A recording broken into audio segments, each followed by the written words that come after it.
तनीयांसं पांसुम तव चरण पंकेरूह भवम विरिंचिन संचिन्वन विरचयति लोकान विकलम। हम अपने पर्सपेक्टिव से एक एग्जिस्टेंस को इसके द्वारा समझने की कोशिश कर रहे हैं। अब जब हम सौंदर्य लहरी में आगे आगे चलते जाएंगे तो हम सब प्रकार की जितनी भी साइंटिफिक थ्योरीज हैं उनको भी हम इसमें इन्वॉल्व करेंगे।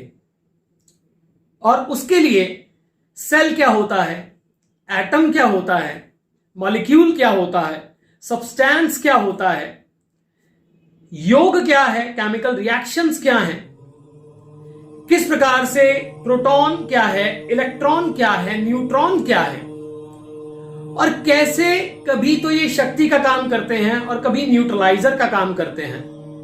हमारी बॉडी का चार्ज क्या है, स्वप्न आकाश वैक्यूम क्या है, नासदीय सूक्त क्या कहता है, हिरण्यगर्भ सूक्त क्या कहता है।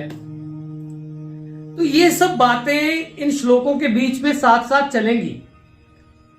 तो ये एक महाज्ञान की यात्रा है जो आप भी कर रहे हैं और मैं भी कर रहा हूं। एक सेल क्या है, ये सबसे पहले समझने वाली बात है, क्योंकि जब हम तनीयांसम पांसुम तव चरण पंकेरूह भवम, है ना, विरिंची संचिन्वन विरचयति लोकान विकलम, जब इस श्लोक की बात करते हैं और उसके बाद में अगले श्लोक की बात करते हैं कि हे भगवती आप, अभी तो हम बात कर रहे हैं ना कि अभी भगवती आपके चरणों से ही ब्रह्मा डस्ट लेते हैं और इस पूरे संसार की रचना करते हैं। अब संसार की रचना होती कैसे है, इसको हमें, यानी हम ये नहीं कह रहे कि हमें ये पता है कि बिग बैंग क्या था, है ना, हमें ये नहीं पता कि एटम के पीछे क्या है, हमें ये नहीं पता कि सेल के अंदर, जो सेल के अंदर cell cell cell cell cell cell to cell जो जुड़ी हैं उसके बीच में जो वैक्यूम है वो क्या है, हमें ये नहीं पता कि न्यूक्लियस क्या है, वो क्षीर सागर है जहां पे विष्णु सोए हैं, या वो हमारे अंदर का कैलाश है जहां शिव रहते हैं। हाँ, और इलेक्ट्रॉन प्रोटॉन के आसपास चक्कर लगाता रहता है। यही बातें जो हैं इसके बीच में करनी जरूरी हैं।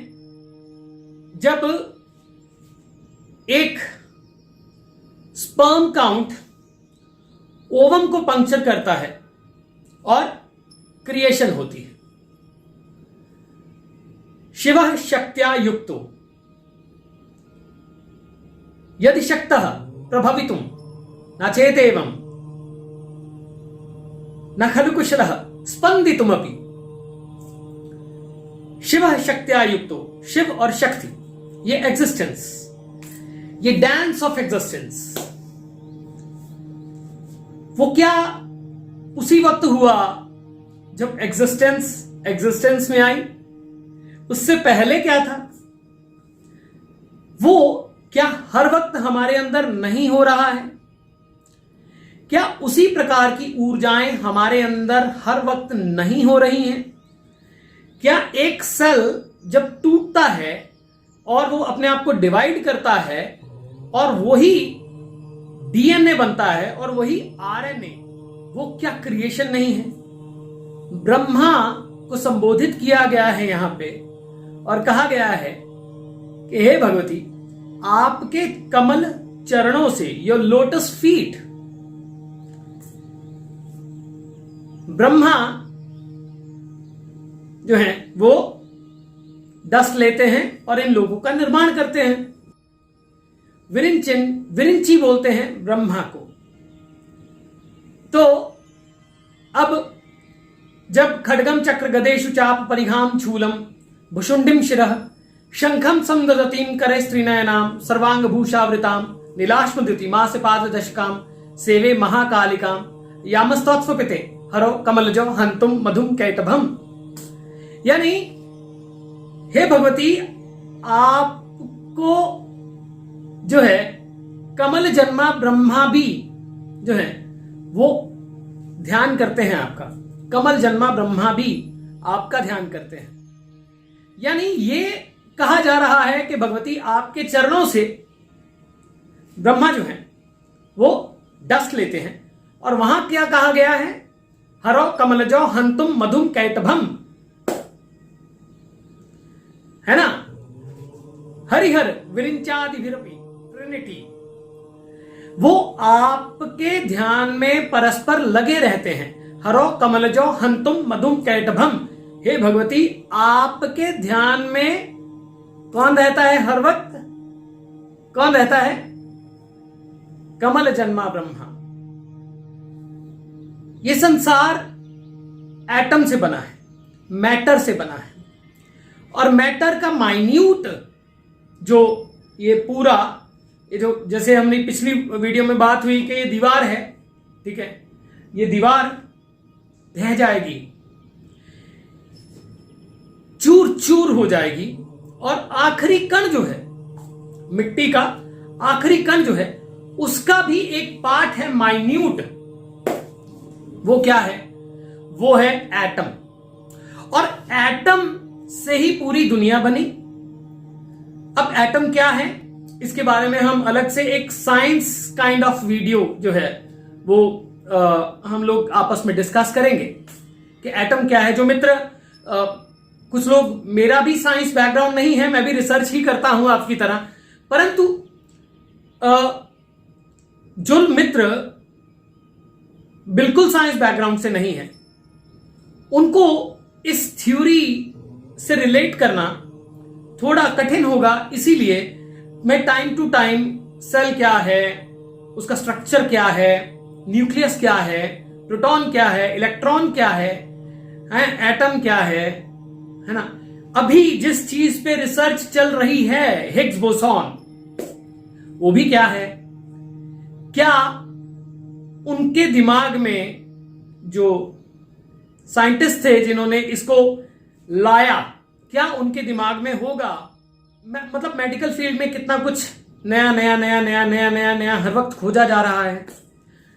इन सब का बेस क्या है, इन सब का बेस एटम है, एटम मॉलिक्यूल सब्सटेंस।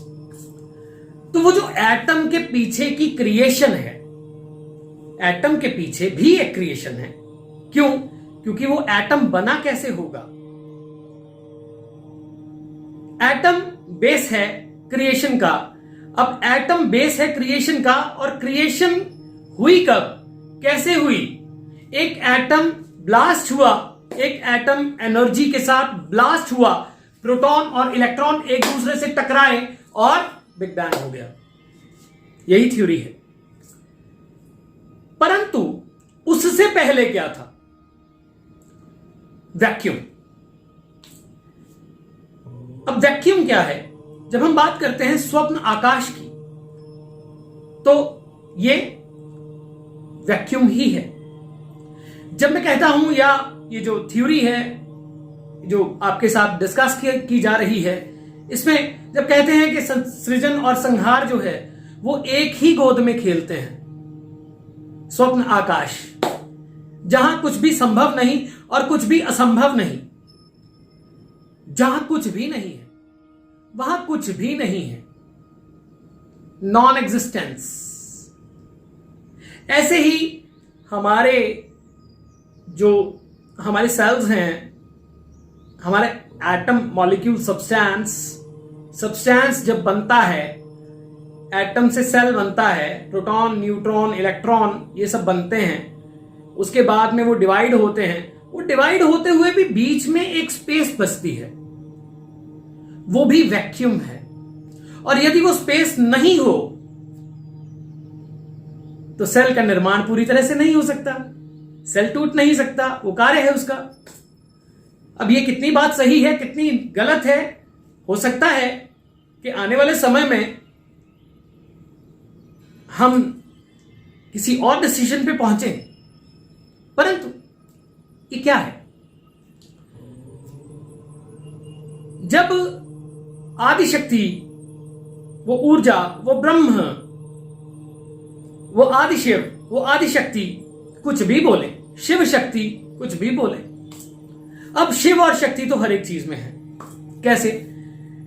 ये जब सेल के बारे में बात करके हम आगे चलेंगे, तब हम प्रोटॉन और इलेक्ट्रॉन का आपस में मिलना, और हर प्रोटॉन का अपना इलेक्ट्रॉन होना और न्यूक्लियस का उन्हें बैलेंस करना और न्यूक्लियस के अंदर के जो क्षीर सागर रूपी जो जेली काइंड ऑफ प्रोटीन है उसका, ये सब बातें जो हैं हम करेंगे। अभी विरिंची संचिन्वन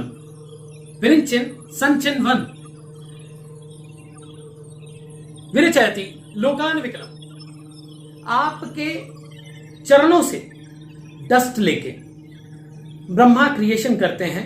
हरो कमलजो हंतुम मधुम कैटभम, हरो कमलजो हंतुम मधुम कैटभम, जो कमल जन्मा ब्रह्मा है वो भी आपको जो है हर वक्त ध्यान करते हैं। तो अब कमल जन्मा ब्रह्मा आदिशक्ति के रूप में उनके चरणों से धूल लेके संसार का निर्माण करते हैं। ये रहस्य है और यही आने वाले टाइम के बीच में आपके सामने मैं और कोशिश करूंगा लाने की, ताकि साइंटिफिकली हम इस चीज को समझ सकें।